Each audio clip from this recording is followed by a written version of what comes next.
Jama'a assalamu alaikum, barkanmu da warhaka, barkanmu da sake saduwa da ku a cikin Aisha's Kitchen. Shirin Aisha's Kitchen shiri ne da muke kawo muku girke-girke na zamani da na gargajiya tare da abin sha. Satin da ya gabata mun kawo muku yadda ake yin zoɓo Chapman, yau za mu kawo muku yadda ake yin papaya smoothie, wato smoothie na gwanda da kuma cucumber. Shi wannan smoothie yana ƙara lafiya sosai, sannan waɗanda suke so su rage ƙiba za su yi amfani da shi, za su rinƙa yawan shan shi. Uwar gida, idan kina son fatar ki ta yi kyau, skin ɗin ki rinƙa glowing, yana da kyau ki rinƙa amfani da papaya gwanda sosai. Sannan tana ɗauke da sinadarin vitamin C, sannan kuma ita ma cucumber tana ɗauke da nata sinadaran da suke ƙara wa jiki lafiya tare da taimakawa ƙoda da kuma sauran gaɓɓai na jiki, sannan kuma yana ba da kariya ga jiki.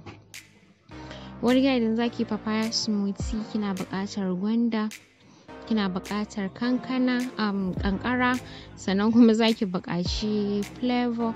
A nan na fi yin amfani da flavor na strawberry saboda ƙanshinsa yana da daɗi sosai. Amma uwar gida, idan baki da flavor na strawberry za ki yi amfani da flavor na vanilla. Shi ma vanilla extract yana da daɗi sosai. Idan kuma baki da shi, shi ma sai ki amfani da kowane flavor wanda kike amfani da shi.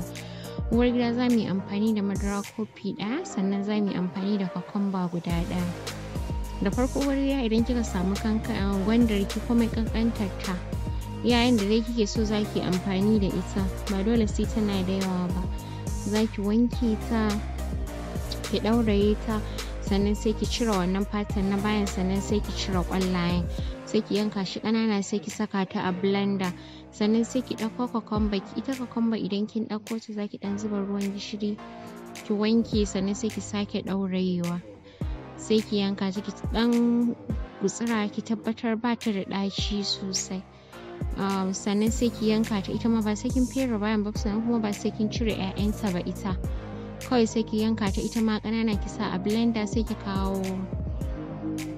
kawo madararki kofi ɗaya, ita ma sai ki sa, sannan sai ki kawo flavor ɗinki sai ki zuba, ki blending, kawai sai ki juye shi a kofi ki sha. Shi wannan smoothie yana da kyau kina tashi da safe ki fara shan shi, domin yana da ƙara lafiya sosai a jiki. Nan muka kawo ƙarshen papaya smoothie. Ku kasance da mu wani satin domin jin irin girkin da za mu kawo muku. Assalamu alaikum wa rahmatullah.